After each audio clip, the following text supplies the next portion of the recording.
요한복음 2장에 들어와서 두 공간에서 일어나는 두 가지 사건을 우리가 함께 보았습니다.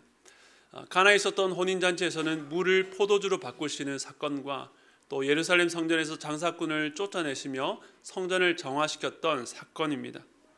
이방의 갈릴리라는 지역에 속한 이 가나라는 지역과 또 이스라엘의 중심부라고 할 수 있는 예루살렘, 한 곳에서는 혼인잔치의 흥겨움과 기쁨, 또 성전 안에는 거룩함과 엄숙함을 비교해 볼 때는 서로 어울리지 않는 양극단의 두 장소에서 일어났던 일이었습니다.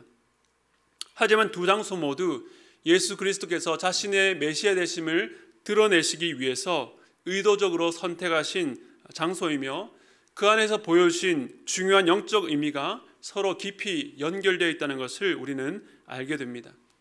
바로 예수님께서 진정한 잔치를 위해서 이 땅에 오셨으며 그 진정한 잔치는 성전의 회복을 넘어서 성전의 완성을 통해서만 이루어진다는 사실입니다.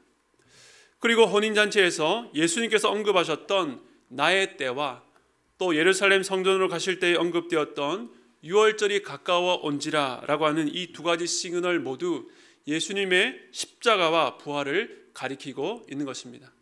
바로 성전의 완성은 주님의 십자가와 부활이라는 것입니다. 이처럼 예수님께서는 1장 후반부부터 2장에 들어와서 본격적으로 자신을 드러내시고 알리셨습니다. 그리고 요한복음은 예수님께서 이와 같이 자신을 드러내실 때마다 한결같은 사람들의 반응을 기록하고 있습니다. 1장에서 예수님을 만난 제자들이 했던 고백이 무엇입니까? 우리가 메시아를 만났다. 당신은 하나님의 아들이시요 당신은 임금이십니다 라고 고백했습니다. 그리고 지난 2장에서 가나 혼인잔치에서 행하셨던 표적을 본 제자들의 반응이 11절에 나와 있는데요, 우리 함께 읽겠습니다. 시작. 이 첫 표적을 갈릴리 가나에서 행하여. 아멘. 제자들이 가나에서 행하신 표적을 보고 예수님을 믿었다라고 말합니다. 그리고 성전에 올라가셔서 성전을 정화하시고 자신이 성전을 완성하기 위해서 죽으시고 다시 살아나실 것을 말씀하신 뒤에 사도 요한은 그 이야기를 이렇게 마무리합니다. 22절 함께 읽겠습니다. 시작. 죽은 자 가운데서 살아나신 후에야 제자들이 이 말씀하신 것을 기억하고 성경과 예수께서 하신 말씀을 믿었더라. 아멘. 즉 예수님께서는 제자들을 데리시고 다니면서 표적을 행하시고 여러 가지 일들을 하신 것, 그 일로 말미암아 곁에 있는 자들이 바로 자신을 믿게 하기 위해서였다는 것을 말하고 있습니다. 요한복음을 기록한 목적 자체가 예수께서 하나님의 아들 그리스도이심을 믿게 하고입니다. 우리에게도 마찬가지입니다. 우리 주변에 일어나는 여러 가지 일들, 결국 모든 것은 우리에게 믿음의 반응을 요구합니다. 우리에게 맡겨진 일을 잘 해내고 책임과 의무를 다하는 것, 어떤 일에 대한 성취감을 얻는 것, 그 모든 것이 우리의 인생에서 참 중요한 일이긴 하지만 무엇보다 신자들은 자기가 겪는 모든 일을 통해서 자신의 믿음의 상태를 점검하고 살펴야 하는 것입니다. 제가 성도를 만나서 첫 신방을 할 때마다 빠지지 않고 하는 질문이 있습니다. 성도님 예수님을 언제 인격적으로 만나셨습니까? 언제 주님을 나의 구주로 고백하게 되셨습니까? 주님과 어떤 관계에 있는지, 주님을 어떻게 믿고 신뢰하는지가 성도에게 있어서 가장 중요하고 목회자는 그 일을 돕기 위해서 부름을 받았기 때문입니다. 그런데 어떤 분은 자신이 모태신앙인데 아직 부모님의 신앙이 자기의 신앙으로 된 것 같지는 않다라고 하시면서 여전히 그 영향력 아래에 있다라고 말씀하시는 분들도 만나게 됩니다. 그러면서 현재 자기가 교회를 다니는 것이 믿는 부모님에게서 태어났기 때문이지, 만약 자신이 불교 가정에 태어났다면 아마 절에 다니고 있지 않았을까라고 말하는 분들도 있습니다. 그런데 우리가 믿음을 갖게 된 것이 이처럼 내가 속해 있는 환경적인 요인 때문에 일어난 일일까요? 정기적으로 건강을 검진하는 것처럼 우리는 내가 가진 믿음에 대해서 생각해 보아야 됩니다. 그런데 정작 우리는 바쁘고 급한 일을 핑계로 자신의 믿음의 상태에 대해서 생각하지 않으려 합니다. 오늘 말씀은 이 믿음에 대해서 깊이 생각하게 만듭니다. 오늘 말씀을 통해서 믿는다는 것이 무엇인지, 또 자신의 믿음의 상태에 대해서 함께 생각해 보기를 원합니다. 앞서 말씀드린 대로 예수님의 행적, 그리고 나서 제자들의 믿음에 대한 반응이 반복되어 서술되어 오다가 오늘도 예수님의 행적에 대한 사람들의 반응이 기록되어 있습니다. 그런데 오늘은 이전과는 좀 다른 흐름으로 낯설게 마무리되고 있습니다. 아까 읽었지만 오늘 본문 23절과 24절 말씀 우리 다시 한 번 더 읽겠습니다. 시작. 6월절에 예수께서 예루살렘에 계시니 많은 사람이 그의 행하시는 표적을 보고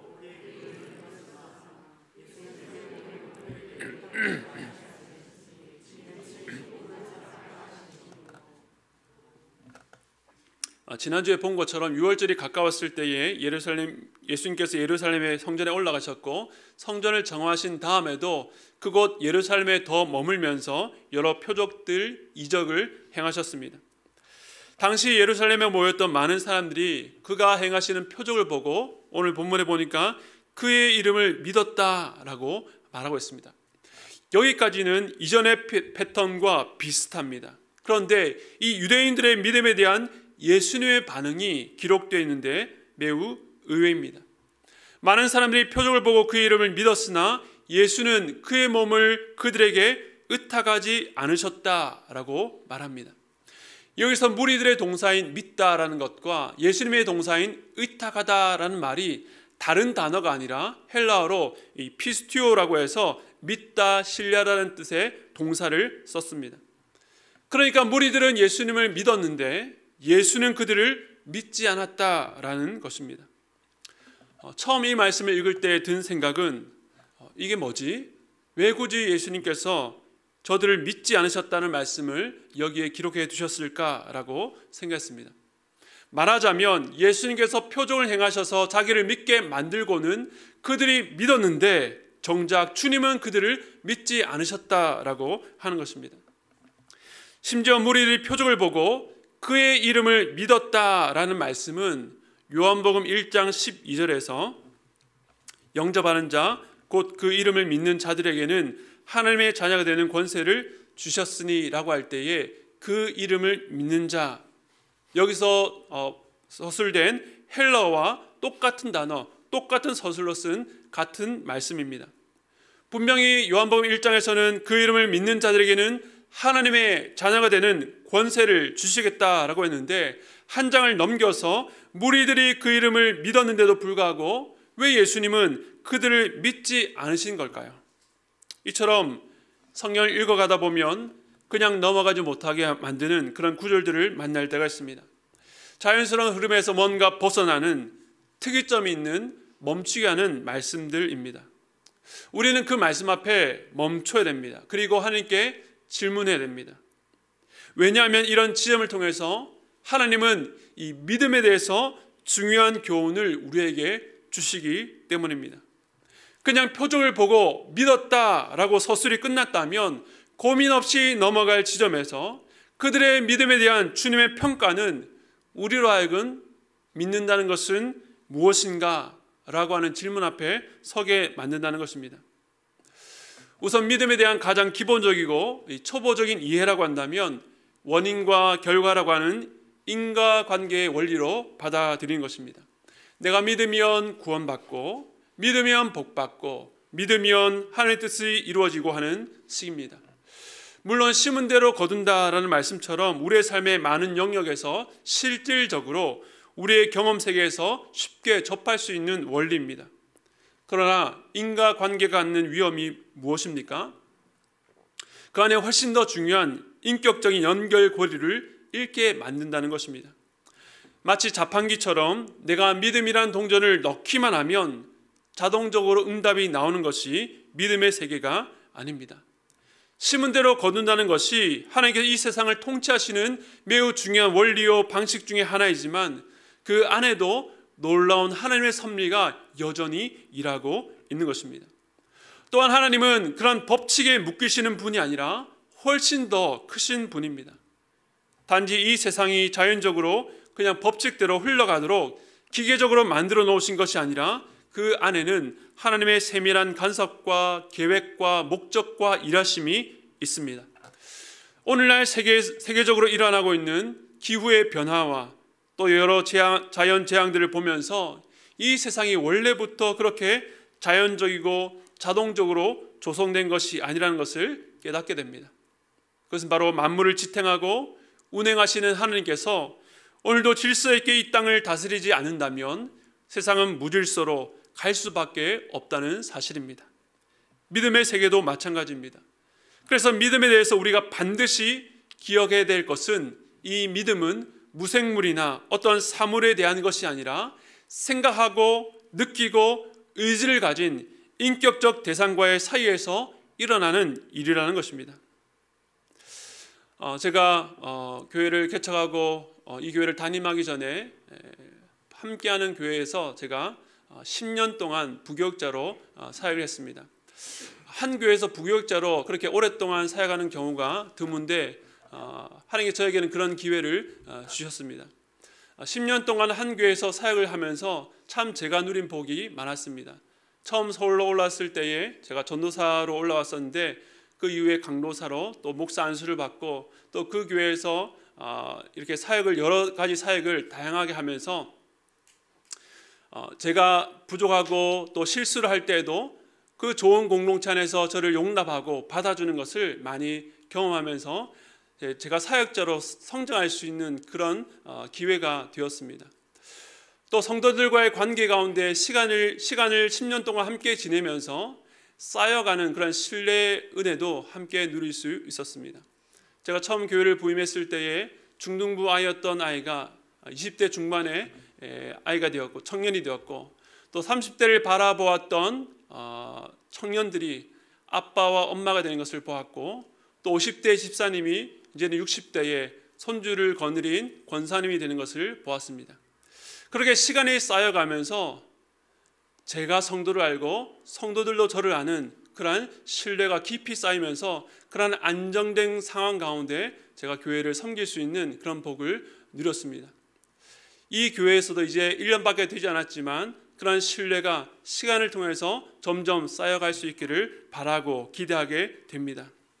제가 말씀드리려고 하는 것은 사람과 사람 사이에 믿음, 신뢰가 작동하기 위해서는 시간이 반드시 필요하다는 것입니다.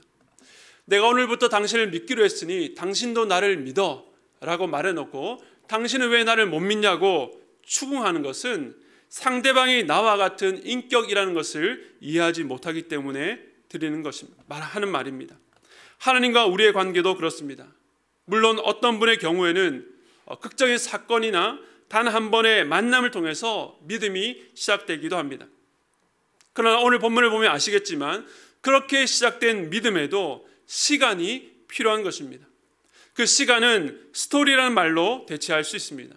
시간이 흐르는 가운데에 하나님과 우리 사이에 여러 사건이 겹겹이 겹쳐서 스토리가 쌓여가고 그렇게 쌓여진 스토리는 하나님과 우리 사이에 믿음을 만들어내는 것입니다. 그렇기 때문에 믿음 안에는 그저 있다 혹은 없다만 있는 것이 아니라 다양한 과정과 넓은 스펙트럼이 있는 것입니다. 오늘 이런 믿음에 대한 기본적인 이해를 바탕으로 오늘 말씀을 볼 때에 믿음에 관한 두 가지 중요한 교훈을 발견하게 되는데요. 우리 첫 번째 교훈 한번 같이 읽어볼까요? 시작.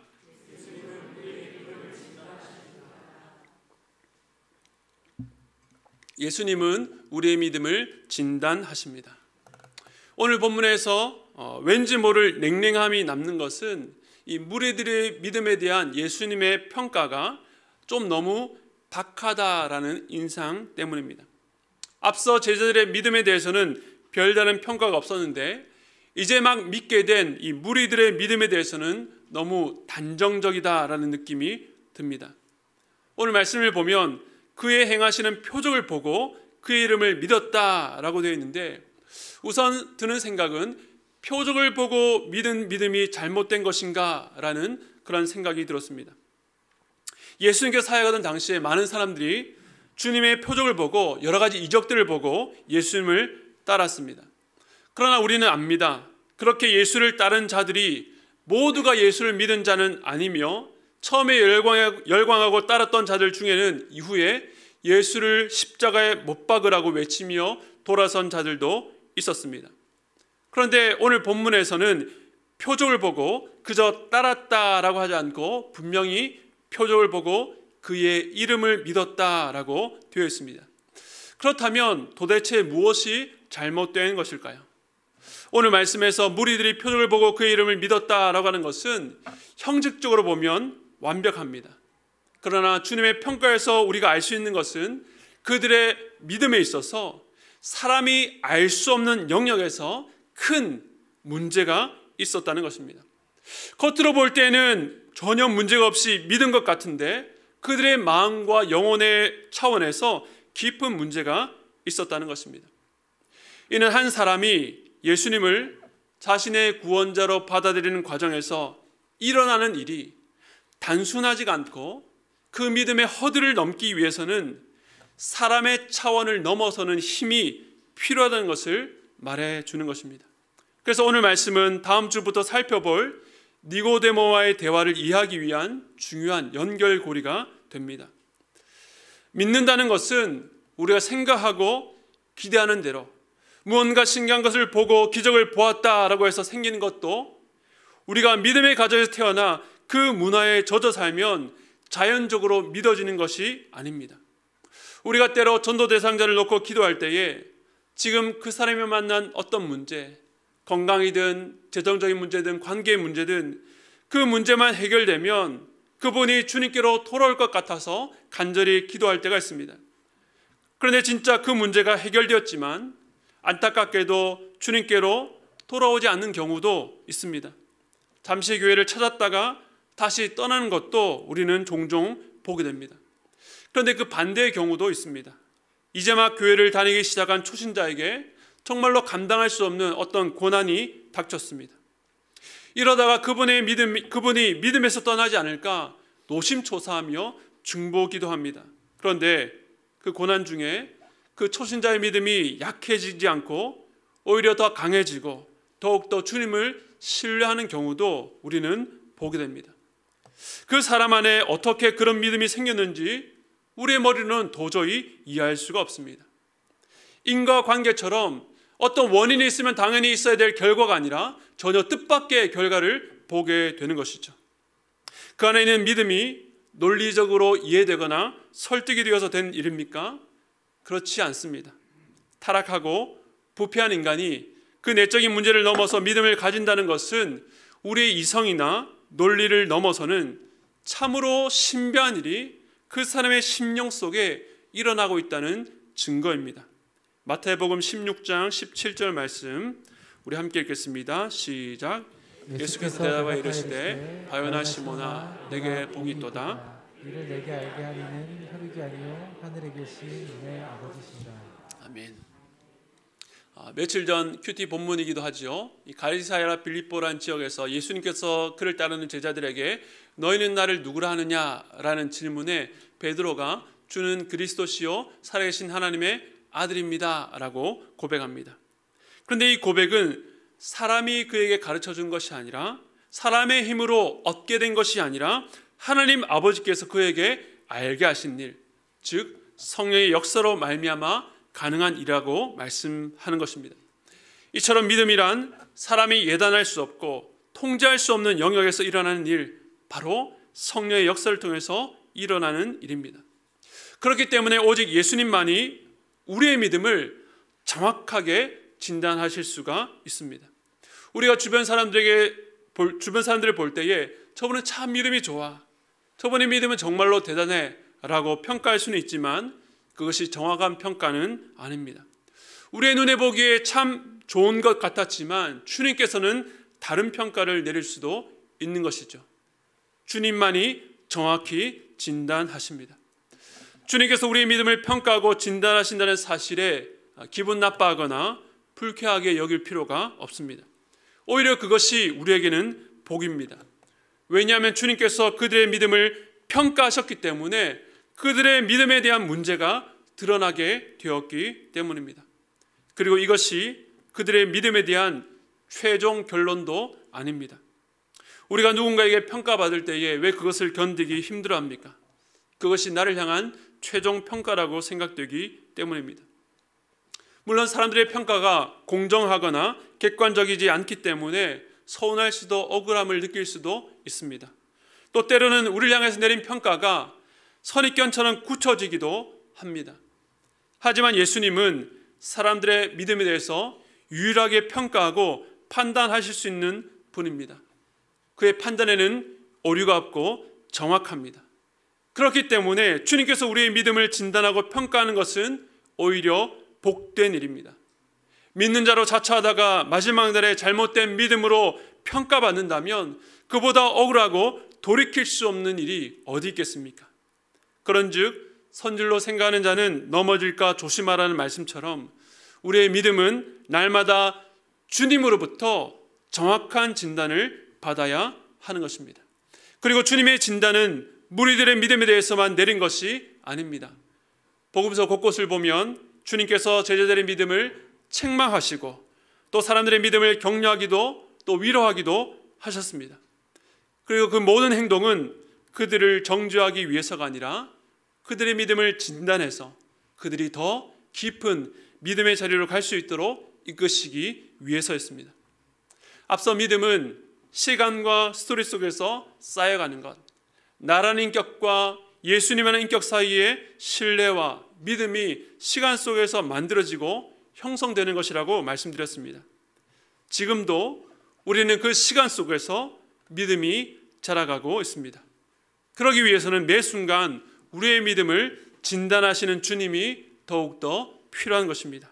그 과정 속에 주님께서는 우리를 그 자리에 머물지 않고 자라게 만드십니다.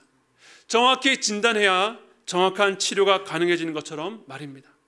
주님은 우리의 믿음을 진단하십니다. 이것이 오늘 본문이 우리에게 주는 첫 번째 교훈입니다. 이제 두 번째 교훈으로 넘어가겠습니다. 두 번째 교훈 함께 읽겠습니다. 시작. 예수님은 모든 사람을 아십니다. 예수님은 모든 사람을 아십니다. 오늘 본문은 거듭해서 강조합니다. 24절에 보니까 이는 친히 모든 사람을 아신다. 25절에도 또 사람에 대해서 누구의 증언도 받으실 필요가 없으시고 그가 친히 사람의 속에 있는 것을 아신다라고 말씀하십니다. 예수님은 모든 사람과 모든 사람에 대한 모든 것을 속속들이 알고 계십니다. 마찬가지로 저와 여러분에 대해서도 우리 주님은 모든 것을 다 알고 계십니다. 이 진리가 주님께서 우리의 믿음을 판단하는 근거가 됩니다. 여러분, 예수님께서 여러분의 모든 것, 여러분 속에 있는 모든 것을 안다라고 하실 때에 여러분은 어떤 마음이 드십니까? 어떤 분들에게는 이 진리가 불편하게 느껴질 수도 있습니다. 누군가 내 생각을 알고 내 과거를 알고 아무에게도 알리고 싶지 않는 내 마음을 아는 것, 마치 벌거벗겨진 것처럼 부끄러움과 수치와 불편함을 느낄 수도 있습니다. 왜냐하면 우리는 여러 가지 이유로 사람들에게 자신을 감추고 숨기며 사는 것이 미덕이라고 알고 살아왔기 때문입니다. 그렇게 사는 것이 삶의 지혜요, 성숙한 어른이 되는 길이라고 배웠습니다. 나를 숨김없이 다 보여주는 것은 어리석고 생각 없는 사람이 하는 철없는 행동이고 자신을 보호하지 못하는 행동이라고 생각해 왔습니다. 언제부터일까요? 누군가를 믿고 내 안에 있는 것을 드러냈다가 실망하고 심지어 큰 상처를 받으면서부터일 것입니다. 그래서 나를 실망시키고 내게 상처를 주고 내 약점을 집요하게 조롱했던 누군가처럼 주님도 나를 그렇게 대하지 않으실까? 아무것도 숨길 수 없는 주님 앞에서 늘 고개를 들 수 없는 죄인처럼 위축되게 살지 않을까 하는 생각이 들 수 있습니다. 그러나 이 모든 생각들, 이 모든 두려움은 인간의 죄성으로 인해서 불신으로 가득 찬 세상이 만들어낸 열매입니다. 이 세상 속에서 나를 완전히 꿰뚫어 보시는 한 분이 계시다는 것, 나를 머리부터 발끝까지, 나의 시작부터 마지막까지, 내 실패에서 성공까지, 나의 가장 수치스러운 기억부터 영광스러운 기억까지 모든 것을 아시는 분이 있다는 것, 그분이 예수 그리스도라는 사실은 우리에게 가장 큰 위로가 됩니다. 만약 우리에게 사람들의 속마음을 알 수 있는 능력이 있다라고 한다면 우리는 어떻게 그 능력을 사용할까요? 아마도 우리는 그 능력을 내가 피해보지 않고 나를 보호하는 차원에서만 사용하게 될 것입니다. 겉과 속이 다르게 접근하는 사람들에게 적당한 선을 유지하며 속지 않고 손해보지 않는데 그 능력을 사용할 것입니다. 그러나 주님은 사람의 모든 것을 다 아시는 것으로 그 능력으로 어떻게 하셨습니까? 내 속마음을 내가 뻔히 다 안다, 못 믿을 사람이라고 우리를 향해서 선을 긋지 않으셨습니다. 요한복음 13장 1절 말씀 우리 함께 읽겠습니다. 시작. 유월절 전에 예수께서 자기가 세상을 떠나 아버지께로 돌아가실 때가 이른 줄 아시고 세상에 있는 자기 사람들을 사랑하시되 끝까지 사랑하시니라. 아멘. 우리 주님은 친히 사람의 속에 있는 것을 다 아셨지만 당신의 사람들을 사랑하시되 끝까지 사랑하셨습니다. 십자가 앞에서 모든 제자들이 그를 버리고 도망가며 심지어 자기를 향해서 저주하고 외면할 것을 아셨지만 그 지식으로 자신을 보호하는 데 사용하지 않으시고 제자들을 끝까지 사랑하셨습니다. 그의 마음 전부를 그들에게 주셨습니다. 주님의 사랑이 위대한 것은 불신으로 가득한 사람의 속을 아시면서도 끝까지 사랑하셨다는 것입니다. 우리가 사람을 알아가고 사랑하려고 할 때에 두려운 것은 그 사람의 속마음을 모르기 때문이 아니겠습니까? 실패가 두렵고 상처가 두렵고 이용당하는 것이 싫기 때문에 마음을 열지 못합니다. 그러나 주님은 사람 안에 거짓과 술수, 주님을 따르겠다라고 말하지만 그 안에 저울질하는 마음, 그 모든 것을 아시면서도 사랑하셨습니다. 제자들의 배신까지도 품어버리는 사랑, 그것이 바로 주님의 사랑입니다. 오늘 주님께서 그런 위대한 사랑으로 우리를 아신다라고 말씀하십니다. 그렇기 때문에 우리는 주님 앞에서 나를 꾸미거나 숨길 필요가 없습니다. 주님께 괜찮은 척, 믿음이 좋은 척 할 필요도 없습니다. 이 믿음의 여정에서 여실히 드러나는 우리의 못나고 부족한 모습조차도 품어주시는 주님의 사랑이 그 여정의 과정 속에 꼭 필요한 일을 가장 적절한 때에 하실 것입니다. 오늘 두 가지를 보았습니다. 주님은 우리의 믿음을 진단하십니다. 주님은 우리 모든 사람을 아십니다. 그런데 이 두 가지가 우리의 거짓됨을 드러내고 정죄하기 위함이 아니라 우리의 연약한 믿음을 드러내셔서 고치시고 세우는 데 사용된다는 것, 바로 주님께서 성령의 능력으로 우리 안에 믿음을 일으키실 뿐만 아니라 그 믿음을 인도하시는 사실을 기억하시기 바랍니다. 제가 목사로 교회를 섬기는 사역을 하고 있지만 주님 앞에서 제 믿음의 미천이 드러날 때마다 참 견디기 힘들 때가 많습니다. 그동안 숱하게 주님을 향해서 사랑을 고백하고 헌신을 결단해 왔지만 과거를 돌아볼 때에 지킨 것보다 지키지 못했던 그 많은 기억들과 제 진심을 따라가지 못하는 저희 현실에 괴로울 때가 많습니다. 그때는 진심으로 한 고백이었는데 현실에서는 그 고백대로 살 능력이 없어서 주님 앞에 부끄러울 때도 참 많습니다. 그런 마음으로 주님 앞에 울며 엎드려 기도하는데 오늘 이 말씀이 떠올랐습니다. 요한복음 21장 17절 말씀 우리 함께 읽겠습니다. 시작. 세 번째 이르시되 요한의 아들 시몬아 내가 나를 사랑하느냐 하시니 주께서 세 번째 내가 나를 사랑하느냐 하심으로 베드로가 근심하여 이르되 주님 모든 것을 아시오매 내가 주님을 사랑하는 줄을 주님께서 아시나이다. 예수께서 이르시되 내 양을 먹이라. 아멘. 주님 모든 것을 아시오매 내가 주님을 사랑하는 줄을 주님께서 아시나이다. 베드로가 큰 실패로 인해서 부끄러운 중에도 주님을 향해서 다시 한번 사랑을 고백할 수 있는 것은 그 실패까지도 품어주시는 주님의 사랑, 베드로의 그 연약함을 아시는, 그의 모든 것을 아시는 주님을 경험했기 때문입니다. 주님은 우리가 남들에게 다 말하지 못하는 아픔과 괴로움을 알고 계십니다. 우리가 현재 믿음의 침체를 겪고 성장이 멈춘 것 같은 막막한 가운데 있을 때도 주님은 그것을 다 알고 계십니다. 그러니 스스로 여러분의 믿음을 평가하지 마시고 자책하지 마시고 주님 앞으로 나오시기 바랍니다.